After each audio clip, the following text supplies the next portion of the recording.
灵魂有趣，自在相遇。本节目由3亿年轻人都在玩的 SOUL APP 独家冠名播出。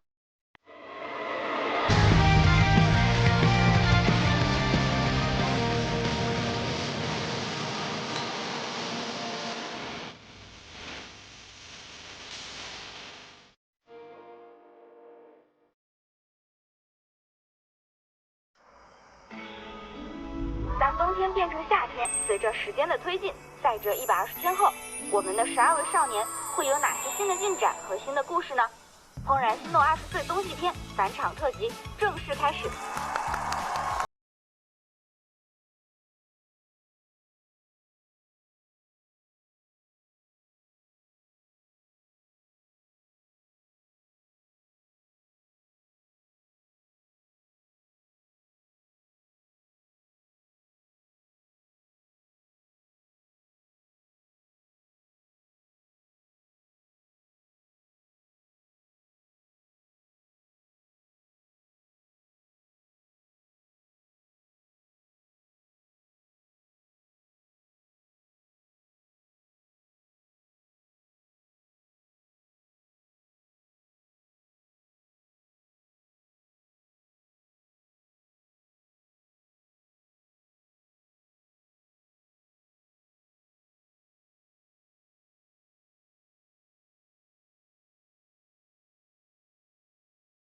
下一组选手，下一组嘉宾，凯凯和妍妍，欢迎。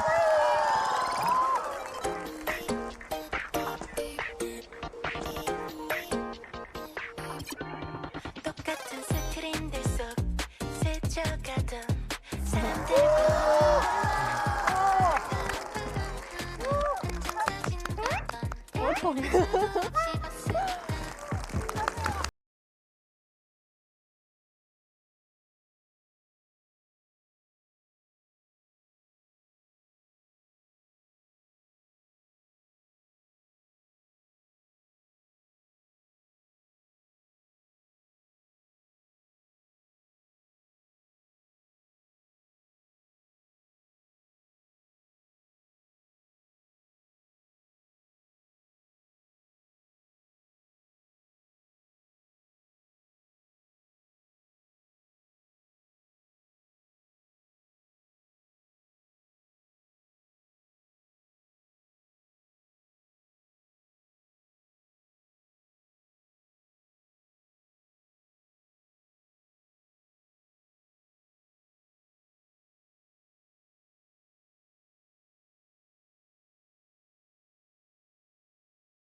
新闻和周周。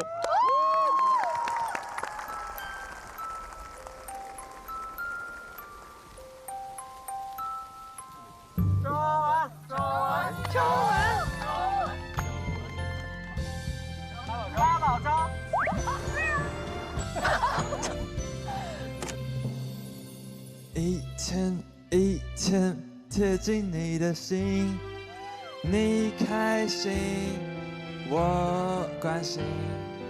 一点一滴我都能感应，你是我最美的相信。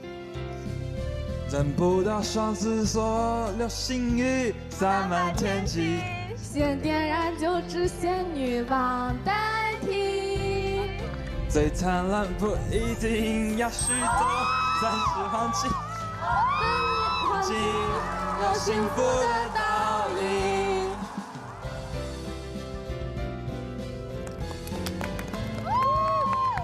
大家好，我是怦然心动的百灵鸟周周。我是新闻，欢迎下一组是小胡和赵宇。哇，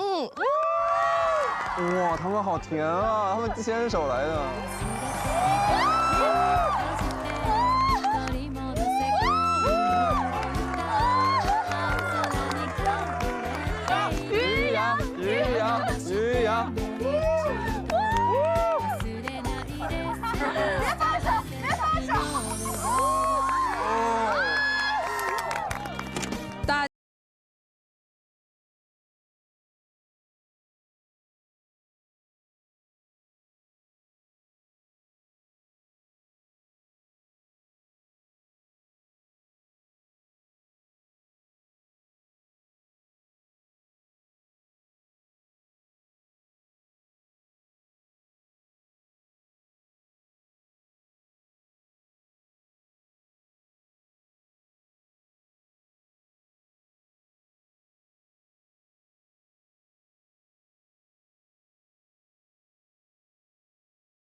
游来游去。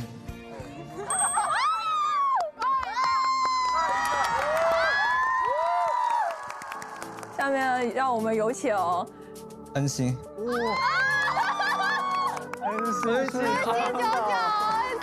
恩星99。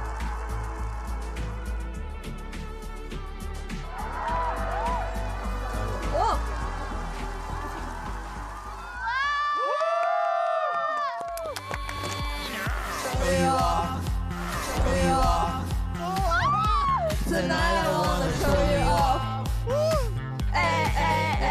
What you got? A building could never bar. So just forget about the world we are tonight. 啊，风味好足啊 I'm coming for ya. Oh, 爱你。好了，我是恩恩，我是小新，让我们有请下一对。齐轩 CP， 温柔的神。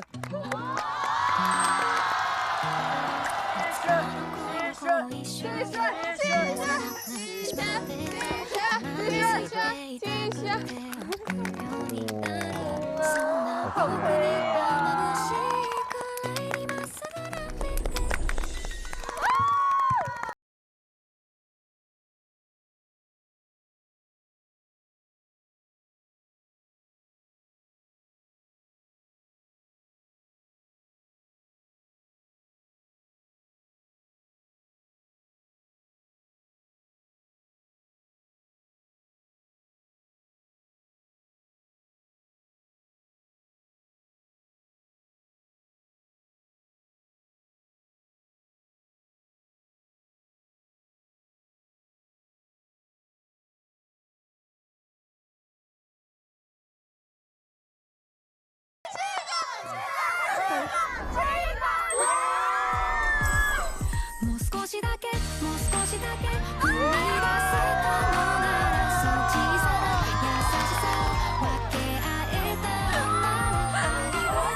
我是小轩，我是七月，谢谢大家，谢谢大家关注我们怦然。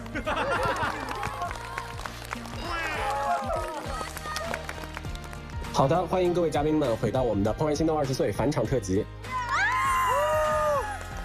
接下来呢，你们将两两登台，介绍你们眼中的彼此，并且回应你们线下相处的近况，以及完成一些粉丝们提出的大冒险。那第一对邀请的就是我们的奥利和白曜。哦，不是第一对吗？大家好，站在我右边的这一位叫做孙浩辰 ，A.K.A 白千禧王子，黑曜召唤师，晚自习课代表，今天是采药。今天是采药这什么东西啊？要我用3个词来形容他的话，我觉得会是真诚、体贴和魔丸。魔丸。对，跟白曜老师的这个人格魅力是否有目共睹？完全有，完全有，有，非常有。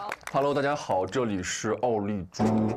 那天这个女孩就用这种方式进入了这个冬天。在我的印象里呢，奥利老师虽然看起来表面上非常的外向，但是他是一个心思非常细腻的人。他会在别人沉默的时候给大家递过去一句话，然后也会在自己不开心的时候选择先把微笑给别人。奥利老师生活中还是一个很有仪式感的人，喜欢鲜花和小蛋糕。你怎么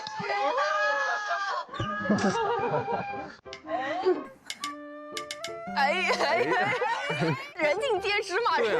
对啊。在我的眼里呢，奥利老师就是一个一直在发着光的人。我觉得奥利老师值得被更多人看到和喜欢。你也是，好吧？好，谢谢。谢谢大家。那我们要开始爆料了。好的，准备好了吗？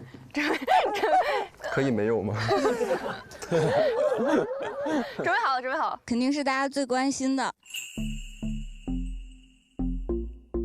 如果没有离开旅行的话，那一天你们会给对方留言吗？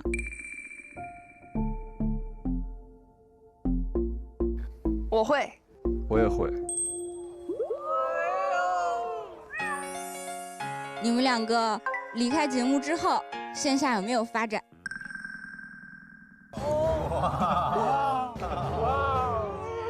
这刺激。就是我们下了节目之后，其实也有在尝试去接触，然后沟通相处。但是因为一直都是线上的聊天嘛，小姐姐和这位哥也不太适合网恋，所以呢，然后就是都觉得可能相处的模式啊什么的，还是更像是好朋友一些。而且我们觉得朋友会比其他的关系更加长久，然后也觉得对方是一个非常非常棒的人。我们现在就是好战友，很多网友说，怦然有点不适合你们俩，你们俩更适合去心动的信号。你们怎么看？你怎么看？他们有找过我。那为什么没去？因为我就是看过往季的咱们的节目，然后我会每次都看哭，就是我真的有感受到，非常青春的感觉，凑齐了一群人，然后我们未来也会成为特别特别好的一群朋友，然后我非常喜欢这种感觉，对。其实我跟怦然的缘分很早就开始了，就好像是一个之前就认识的老朋友一样，所以来赴这场约，我觉得是理所当然的事情。说得好。好，接下去不许比我们这个更亲，好吗？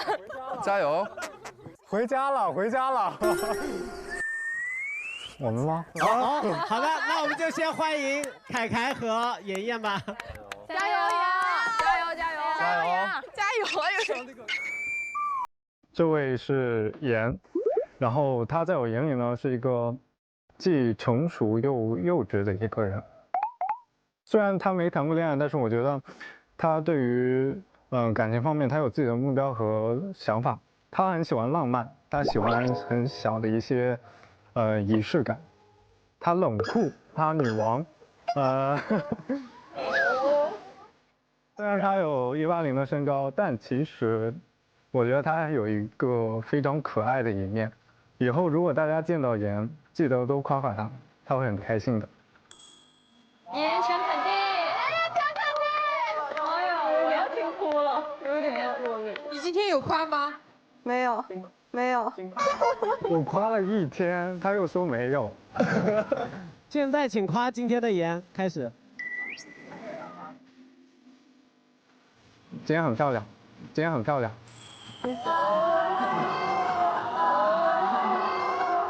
Hello， 李佳凯。虽然之前节目上老是对你特别的严肃，所以今天我会想多夸夸你。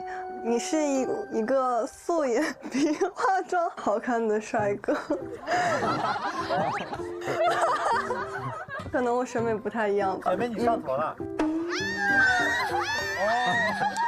其实你跟我性格真的很像，我们都有倔强的一面。在喜欢上你以后，我真的有发现了你的更多优点。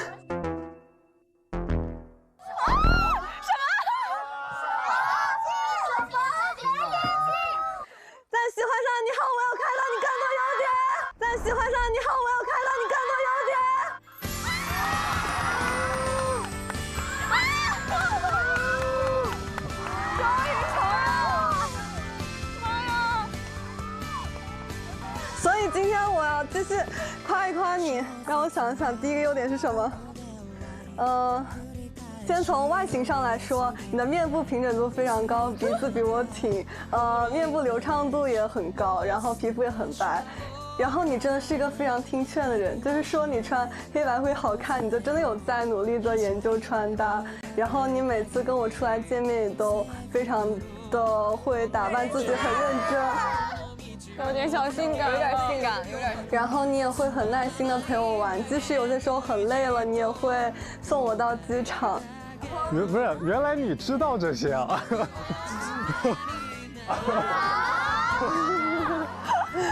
我的老天呀！虽然我之前总是盯着你的缺点不放，但我线下真的有看到你的更多优点。很高兴认识你，李佳凯。很高兴认识你，张小妍。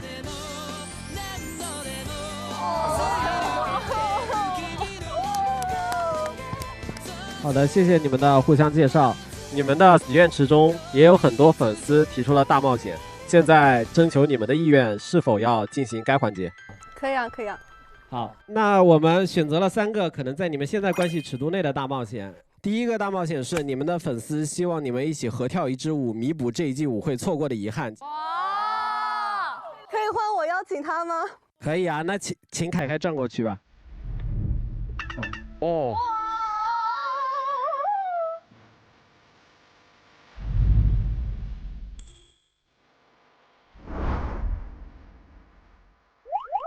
单手吧，单手吧。你先跟我转去啊！我转去啊！真的吗？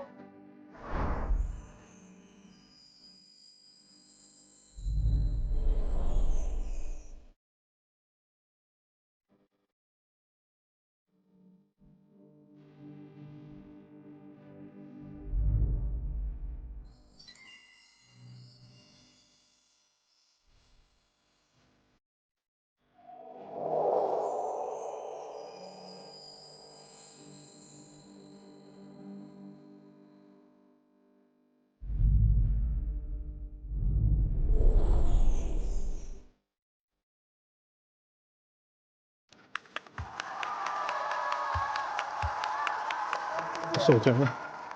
第2个大冒险是希望妍妍能复刻女王3连问，现在直面李佳凯，当面问他3个问题。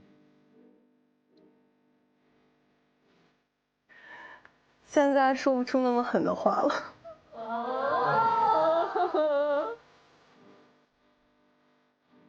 今天天气怎么样？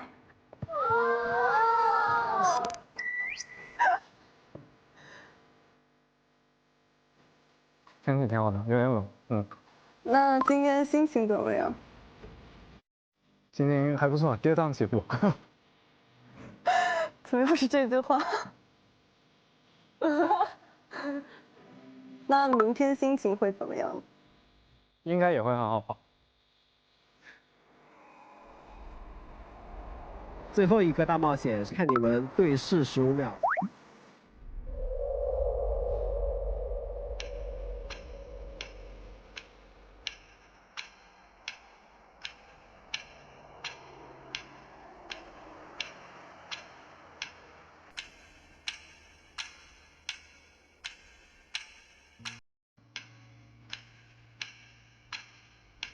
就是那句话是什么？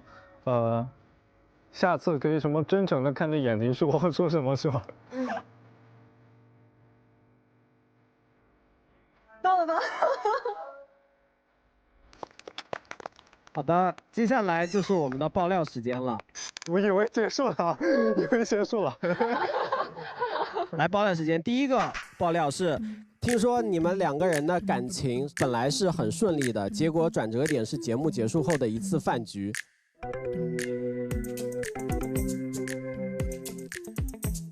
饭局后变成我追他了，饭局后变成我追他了。哇！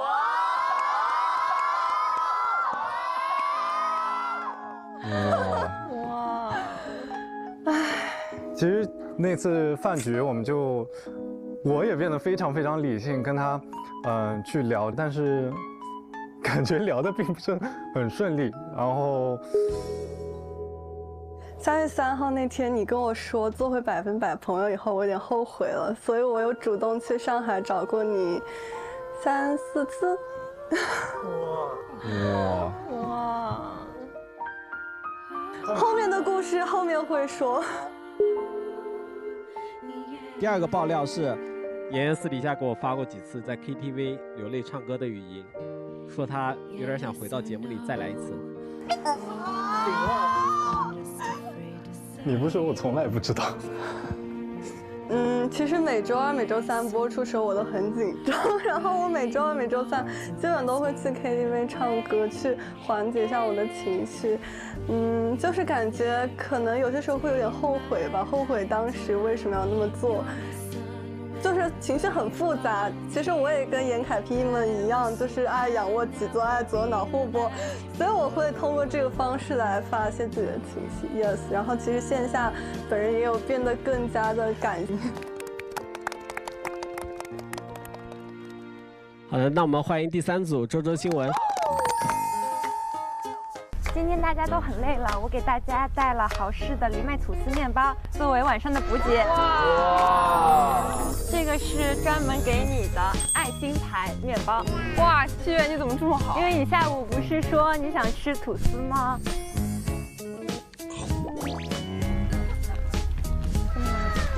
好香啊！七月你怎么这么好？好吃好吃，这玩意儿太好吃了，看给孩子饿的。那我回头也给你做一个爱心面包。加油，周周！好的。报告各位老师，现在站在我旁边的是张新文同学，他是一个非常细腻的人，他会跟我打4、5个小时的电话，然后他也是一个非常有安全感的人。我之前会对感情会比较的负面，或者是不相信，但是跟他相处的过程中会慢慢消解掉这些负面的东西。但是张新文他也是一个很毒舌和幼稚的人，他每次都会用他开玩笑的方式来惹恼我，然后在我生气的时候说我错了，我错了，能不能原谅我？哇！但是就算和他生气，我也从来没有怀疑过张新文是一个很好的人，所以我想说，看你说，张新文，你真的很好，不要怀疑这一点。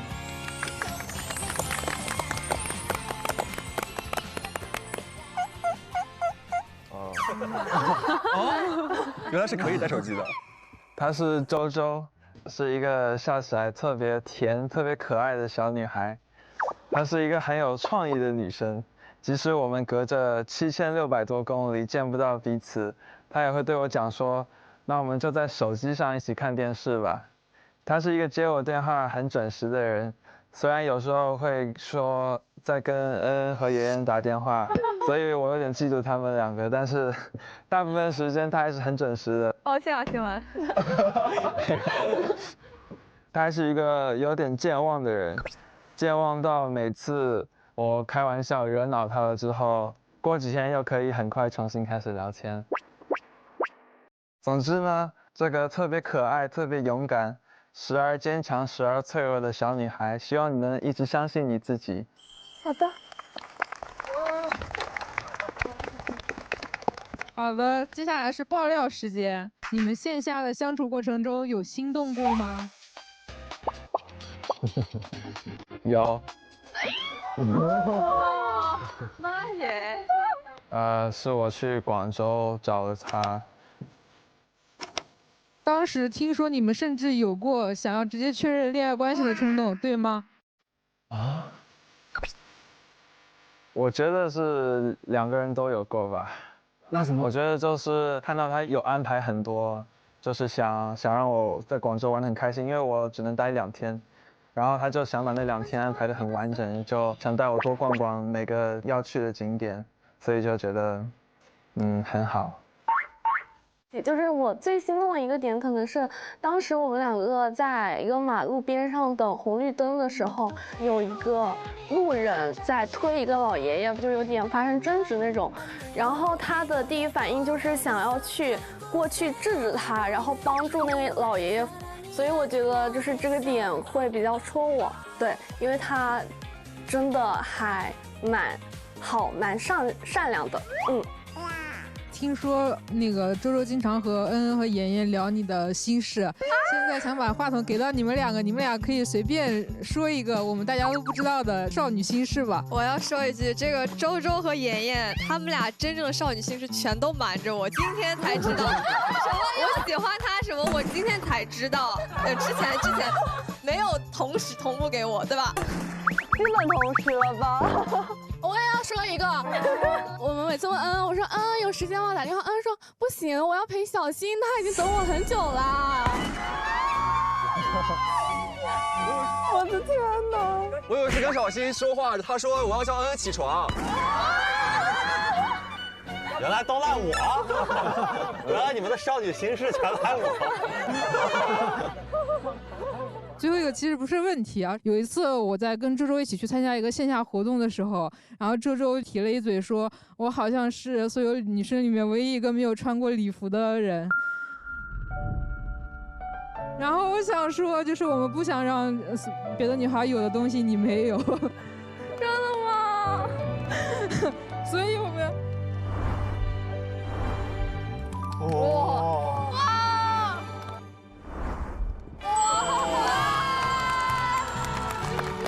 所以虽然我们今年的预算很紧张，我们还是为你准备了一件礼服，然后我们可以去换一下，然后希望你穿着美美的衣服再回到台上。谢谢你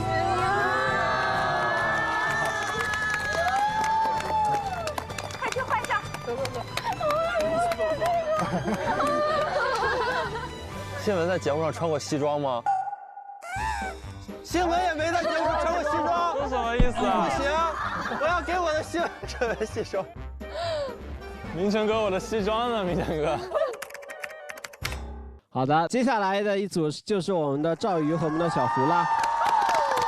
给大王加油！加油！大家好，她叫张兆瑜，是我的女朋友。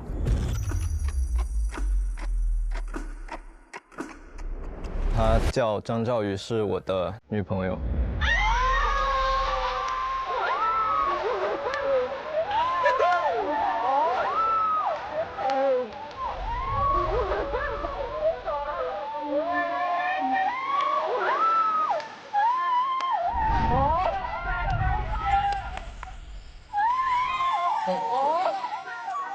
众所周知，她很美，然后很温柔，也很有才华。但是我有更深入的点想跟大家分享。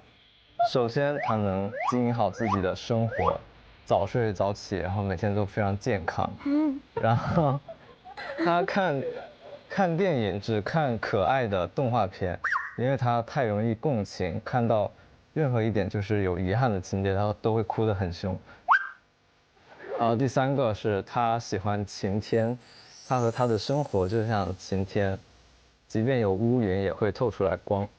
他能感受到很多细微的美好，就像只要有光线照射，空气中的尘埃也能闪闪发光。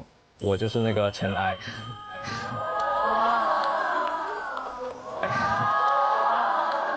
我的天哪！然后。先说，他觉得我像洋葱，而我觉得他像宝石，是因为他虽然光彩夺目，但是仍然保留了石头的朴素与坚韧。最后，他叫张兆宇，是我的女朋友。他叫张兆宇，是我的女朋友。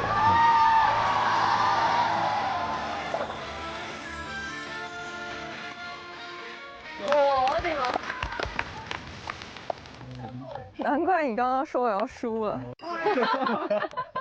下面由我来给这位胡一阳同学进行自我介绍。他是胡一阳，是我的男朋友。他是胡一阳，是我的男朋友。然后本人呢，因为跟胡一阳了解颇深，所以说我拿到了一本专属于我的胡一阳使用说明书。我们现在来从头到脚的来观看一下这位胡一阳同学。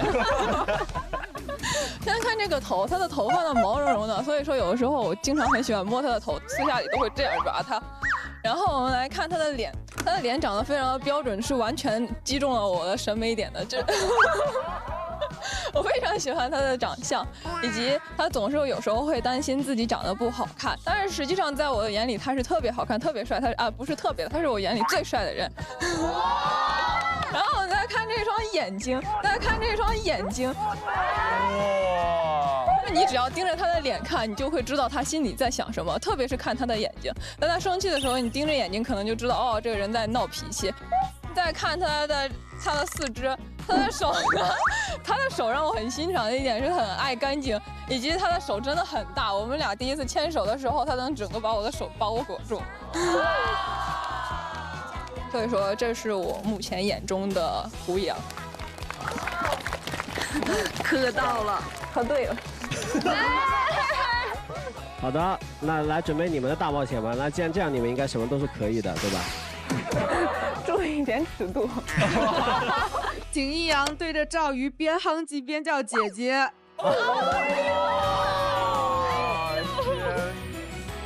我到现在还没有搞懂哼唧到底是。就是有一些时候，我们两个人走在路上，他就开始然后开始自说自话，或者是在那里唱歌，然后或者是抱着我的时候在那里抱着，演示一下，那就来复刻一下抱着叫姐姐的场面吧。想看。主持人观察。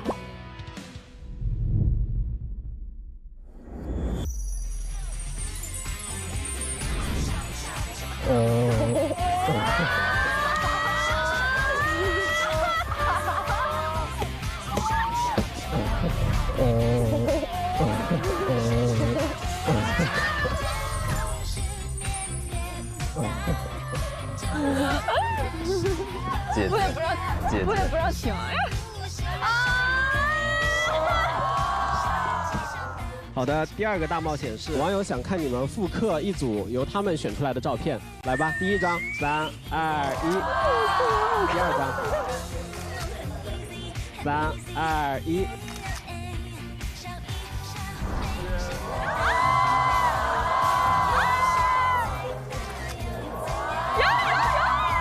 我顶了。最后一个大冒险，想看于洋接吻。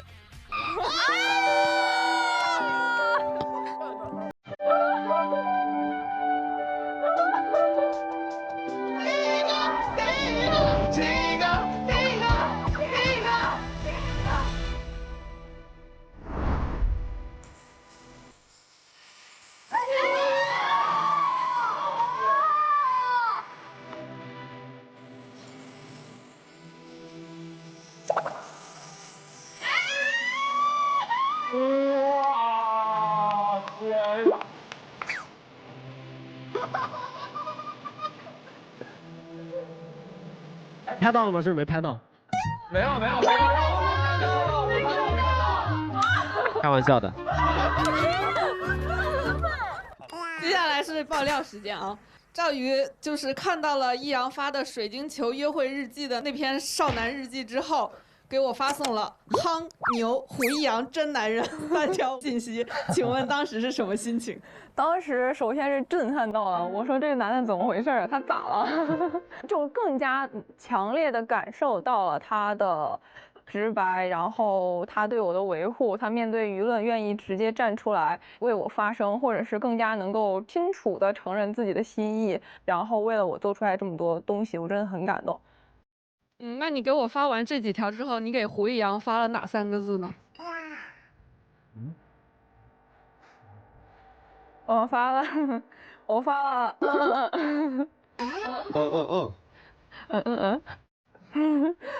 我爱你，我发了我爱你。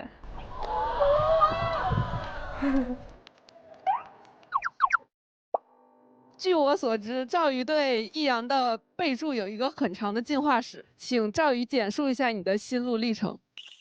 当时喜欢他的时候，我真的觉得他怎么看，正面看萌，下面看萌，背面看萌，上面看萌，所以说就给他备注了一个萌物。第二个前期一直都是我们两个当时在磨合的时候，没有找到最适合我们两个人的相处模式，我总是会嫌他话太少了，所以说给他备注的是闷葫芦。第3个是可以给此人一点好脸色，是因为我们当时出现了问题，但是他后面的时候给我发长文，积极的解决了这件事情，我有感觉到他其实是有在正面的去做一些他能够力所能及并且能做得很好的事，所以说我给他改回从一个不太好的备注改成可以给此人一点好脸色。然后后面的时候我就觉得说，我们两个人后面关系更加升温了以后，可能是最近太爱了，然后有一个爱心。两个人屡次提到对方恋爱后反差很大，请问具体反差在哪里？赵宇其实他就是线下跟线上不一样，或者说只是跟我在一起的时候，他不是那么活泼，然后他可能比较小女生一点，然后比较黏糊一点，对。那赵宇呢？我觉得胡杨最大的反差可能就是，其实在我眼里的他真是超级活泼，超级粘人。那你们两个人私底下谁更粘人？我们两个前段时间才分开，分开以后他就开始疯狂的想你。都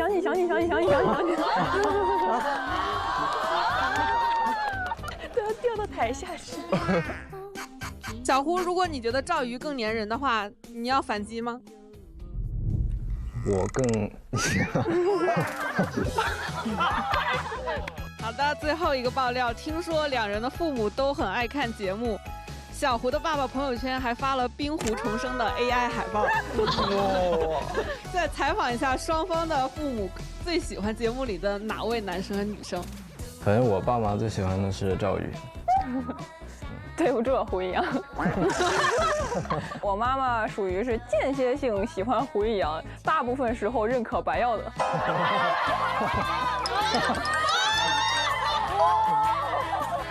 哇，然后女生的话，她每一个女生她都特别喜欢。她其实对奥利的评价特别高。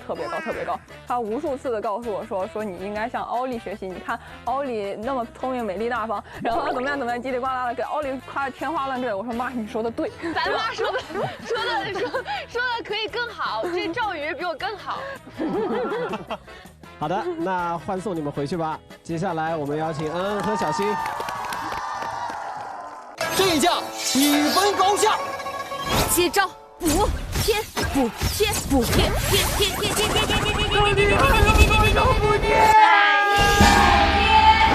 优惠更能打，淘宝1补贴，买贵必赔。我劝你们折腾吧，优惠7天，喋不休。天猫618优惠更能打，官方绿减叠券7点3折起。Hello， 大家好，我是小新，然后现在也是恩恩的男朋友，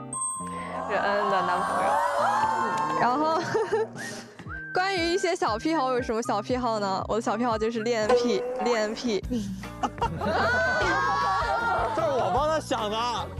然后呢，还有我有什么习惯？我的习惯就是黏着恩恩，这也是你想的。好，然后现在是作为恩恩的视角，然后来想一下小新都有什么性格特点。就是在我第一次见到小新的时候，我会觉得他是一个好像很大大咧咧，然后不会有什么心事的男孩。但是我真的接触他这么久之后，我发现他真的是内心很细腻并且很感性的一个男孩。而且我觉得他是内核是一个很善良的人，他能够经常的说共情到一些很细节的点吧，我觉得，所以他比我想象中的要好很多。OK， 那我是恩恩，然后我没有自己说的那么的内耗，然后我也没有自己说的那么的怂，我不是姚晓松，我也很面对自己很确定、很坚定的事情的时候，我也可以做得非常的勇敢，然后我也不是那么的理性。有的时候就像现在一样，也会被一些事情戳中泪点，然后变得很感性。然后我也不是那么的大大咧咧，也是一个心思很细腻的小女孩。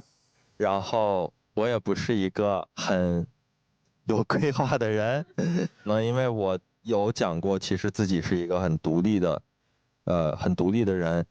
就算投入到一段感情里的话，也不会去黏着对方，也不会把对方考虑到自己未来的规划里。但是现在好像一切都在发生一些转变，好像就是小新慢慢的进入到了他的人生的规划里，所以这点小新非常感动。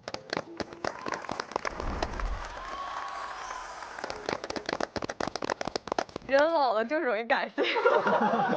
这个介绍的结尾是一个韩语，저는看小新为要加亲贵哦。大家骂啥呢？大家又听不懂。小新是恩恩的男朋友吧？翻译就是我是恩恩，然后现在是小新的女朋友。和一个对不可以的，对，是的，是的。真 CP 就没在怕的啊。然后下面不是，我是觉得这些人说的还不如我直接自己做呢。开玩笑，我走。开玩笑，开玩笑。我先说第一个比较简单啊，是网友想看的，希望你们比身高。小新的下巴到底在不在恩的头顶呢？在吧。在哦。在啊。哇！正好。严丝合缝。第二个，再来一次身高差大拥抱，来吧。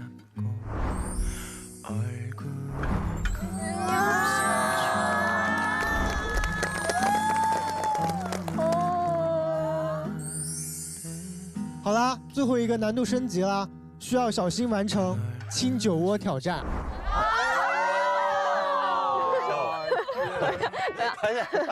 他现在上成这样了。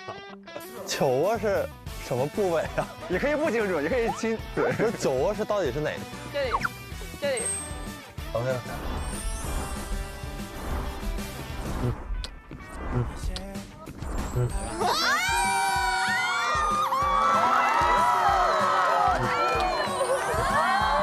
那下面就到爆料时间了。据我所知，新妈和恩爸也都在追节目，而且很磕恩星，并且小新的家里人好像潜伏在各个 CP 群里啊！哇！就是我一下节目谈完恋爱，我就跟我爸说：“我说爸，我谈恋爱了。”然后我爸说：“谁呀？”然后我就给我爸看了他的一张照片，当然不是你的帅照，是当时一张紫色的滑雪服，然后在睡觉，然后我们所有人围着他这样的一张。给我爸看这张照片，我爸说：“这小伙子好呀，这小伙子面相好，感觉性格也好。”我爸对你还挺满意的。谢谢叔叔，谢谢，很开心。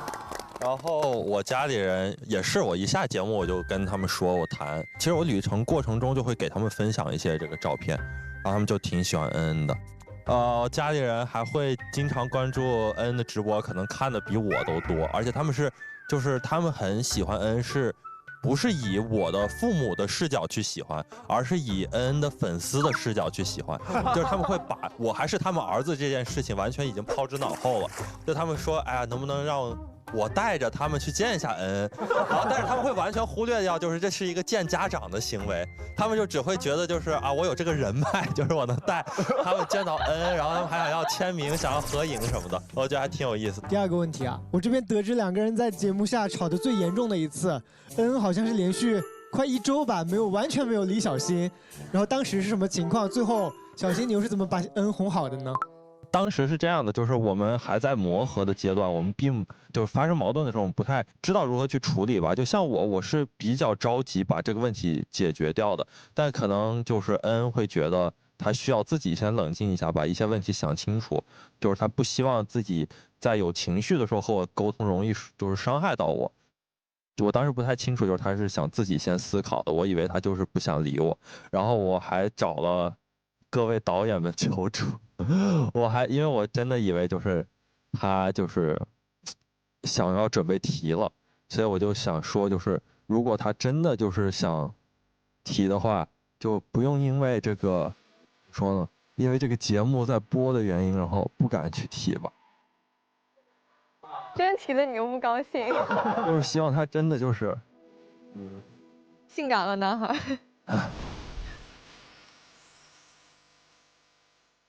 就是当时就是想的，如果他真的跟我谈的不是很开心的话，就还是就是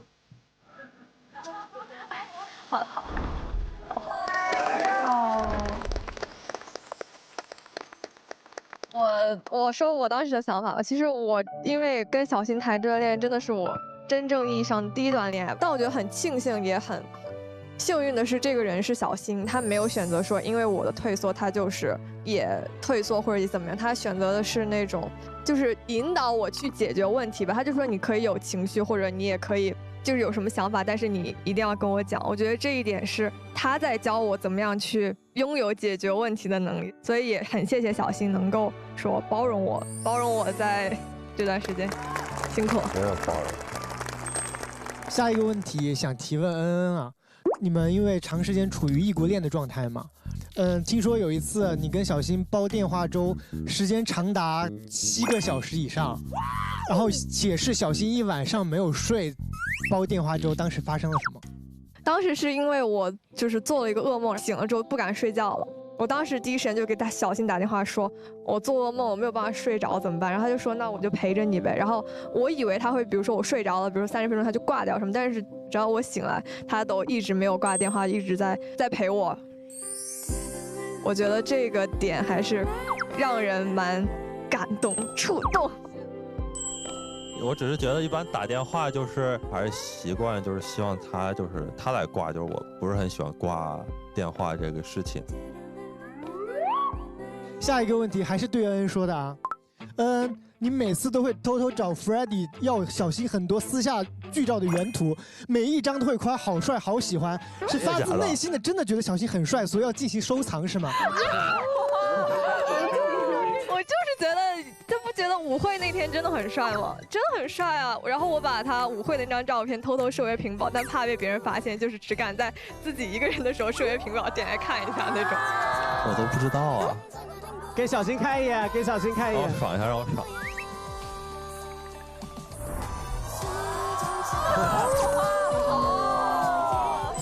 确实帅。想象跟这样一个人聊天，瞬间就没有什么那个气可以生了。好的，那谢谢恩恩，谢谢小新，我们欢迎我们最后一对7月和小轩。那我先开始。对对。那这是7月，然后呢，他最大的爱好就是睡觉啊，他真的很爱睡觉，然后还有喝奶茶，对，每天都可以喝3杯，比你还厉害。然后同时他做事都很有自己的态度，对自己喜欢的人或者喜欢他的人，他都会想展示最好的一面。然后7月跟我不太一样，他是一个会期盼未来的人，对，然后也会鼓舞身边的人，包括我。7月是一个闪闪发光、大方开朗的人，但其实他也有一颗温柔细腻的心，就是面对各种各样的事情，他都会以好的、乐观的方式去看待，然后为了自己和其他人开心。对，但是7月你本来就是最美好的事情啊！哇！对。好了，我都结束了。我就以第一人称来说，大家好，我叫潘伟轩，我是一个刚准备进入社会的大学生，我刚刚结课，然后我看似可能有一点哀，但是其实熟悉了以后会比艺人还要艺，甚至比艺人还要聒噪、吵闹、调皮的臭屁大男孩。我有一个很漂亮的女朋友，我也很爱她。那先说到这边。那我们先来一个，就是尺度非常非常小的。网友希望你们可以合拍，然后就是7月戳脸，小轩在7月的头上比耳朵。哇，这个尺度好简单。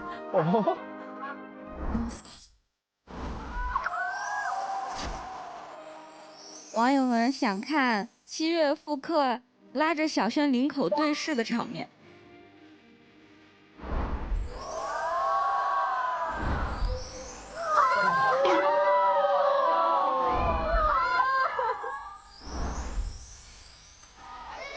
我想给你看近一点。不行吗？这不行吗？这怎么忍住了？感觉待会还会有那个。然后网友想看7月跟小轩拥抱对视20秒。没有计时，没有计时。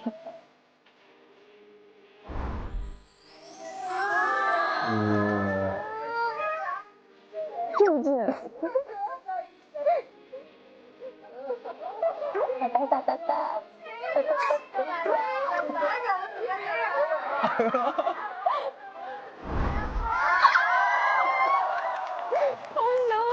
香。广告之后精彩继续。好了，那最后网友希望你们可以复刻《First Love》里面那个经典译文。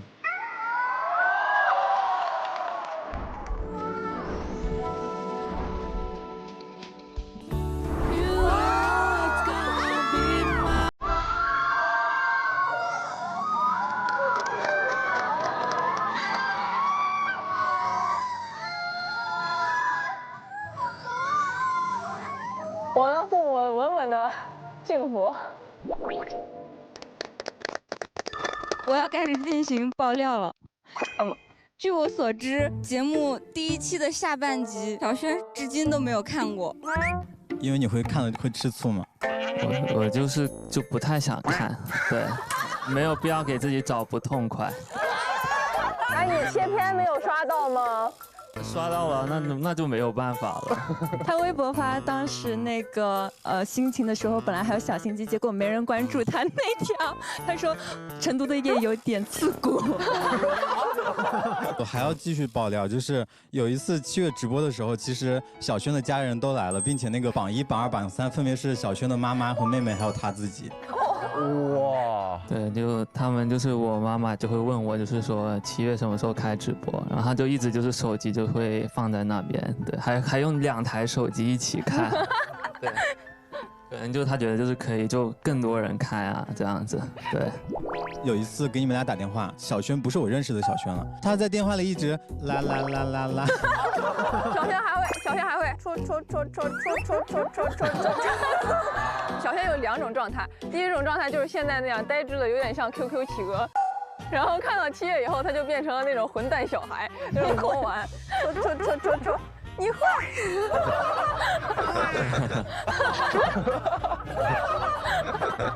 你对我坏，你对我坏，都不记得了，感觉怎么？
最后一个环节了，然后呢，也是本季节目的最后一个环节了，就是我们会给你们每个人一段时间，和这趟旅程以及这趟旅程里面对你们来说最重要的人去做一个告别。那第一个我们有请的人呢，就是我们已经换装完成的周周，有请周周。哇，好美，好漂亮啊！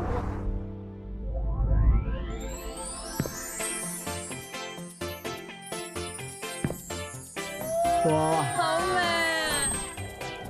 哇，好适合，好漂亮，真的很美。我感觉现在有点像做梦一样，就是没有想到还有这一次机会能够补上穿上这次礼服，所以我想邀请和我一样没有参加过舞会的张馨文，你愿意吗？好呀，这是我的西装，我没有西装可能。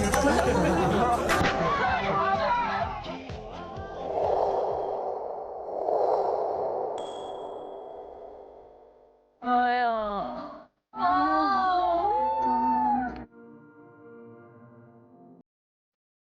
张姐，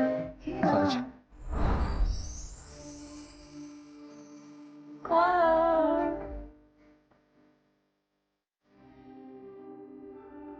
谢谢你，不客气。谢谢你上来。我是张轩。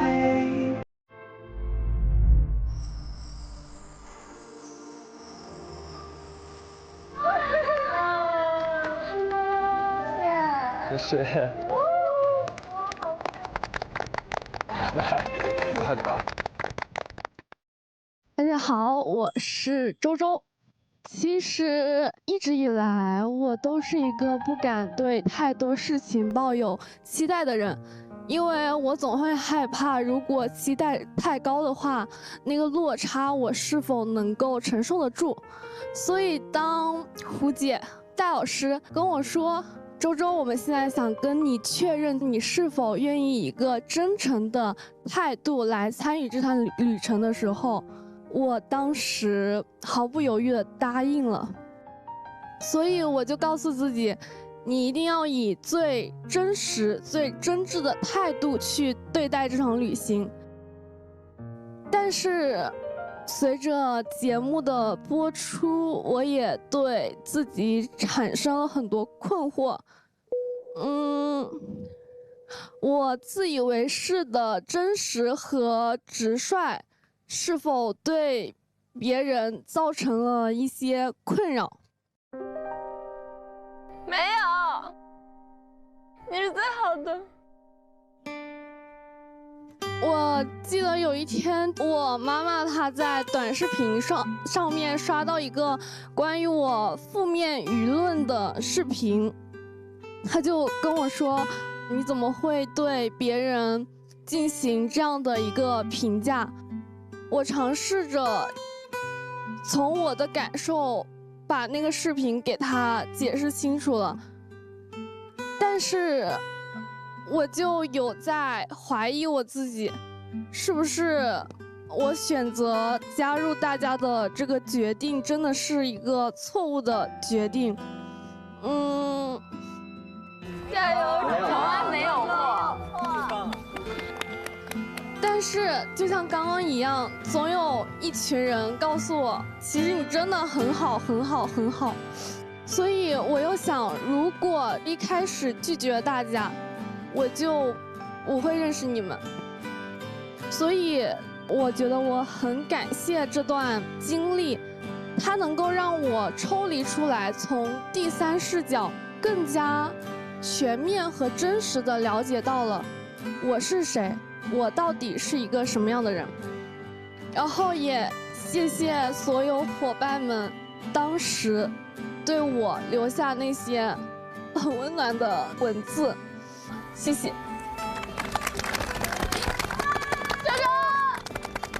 但其实最幸运的还是遇到了张新文。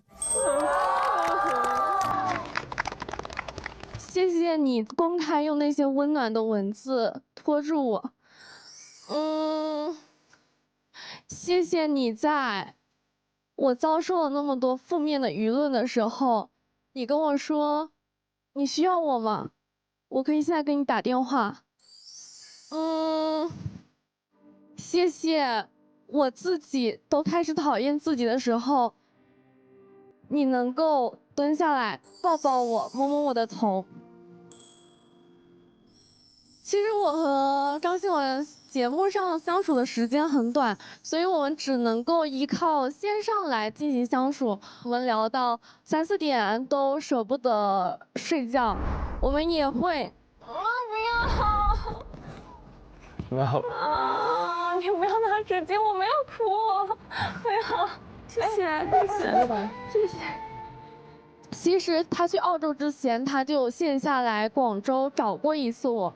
那2天相处完那个晚上，我就觉得糟糕了，我真的很喜欢他，我真的很想跟他表白。没有想到之后跟你聊天的时候，你说你有这种想法，所以我当时就好开心，原来不是我一个人在自作多情。但是我也选择用理性去压制住了这份想要表白的冲动。在远距离和各种各样的事情当中，我们也发生了很多的摩擦和争吵。我记得最严重的是，当时在准备考研复试的时候，我们两个开始了冷战。那个时间段开始，我觉得我好像按下了暂停键。我的心动的程度和对未来的期望，好像也停在了那一刻。所以，如果我为我们这段感情进行一个定义，我仍然会说我们是没有确定过恋爱关系的O1。但是如果把它放到我未来的一生中去，我想在我提起我谈过的恋爱中，我会说起我们这一段。我不知道现在的我你还喜欢吗？我也不知道我的逃避会让你伤心吗？不知道。所以我的结尾是什么呢？我也不知道。就这样。有一些话想单独对周周讲。在旅行快结束的时候，我问你要过一个身份，你还记得你给我的身份是什么吗？怦然心动的张馨雯同学。对。旅行结束到现在的这100多天里，我们彼此的身份好像变化过很多。我们是可以煲电话粥超过4、5个小时的网友，一起看过很多次电视的剧友。当然，我有时候还是说错话会惹你生气的那个低情商友。但其实更多的时候，我一直很想当那个可以让你开心的小太阳。私下里我们也有探讨很多恋爱里的3观的东西。也许2个都会想很多的人在一起，就会出现我们这种情况，很拧巴。但是现在我想要往前迈一下试试，所以我想问你，你之前给我的身份可以再续约1个月吗？如果你愿意的话，续约的这1个月，希望我们都可以不去纠结未来会怎么样，好好的专注对彼此的感受，然后，哇，我有一个续约合约，哇，请看。别。那恭喜你解锁了续约的奖励。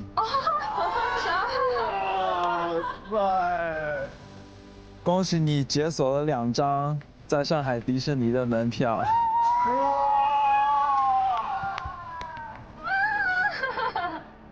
好开心！抱一个，抱一个。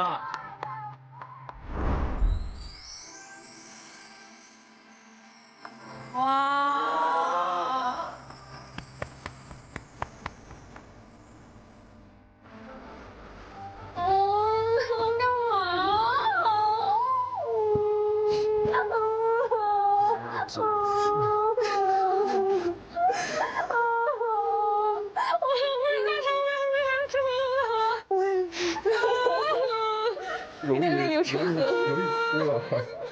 老泪纵横了已经。好的，那就下一对就我们的妍妍和凯凯吧。哇，这么多！哇！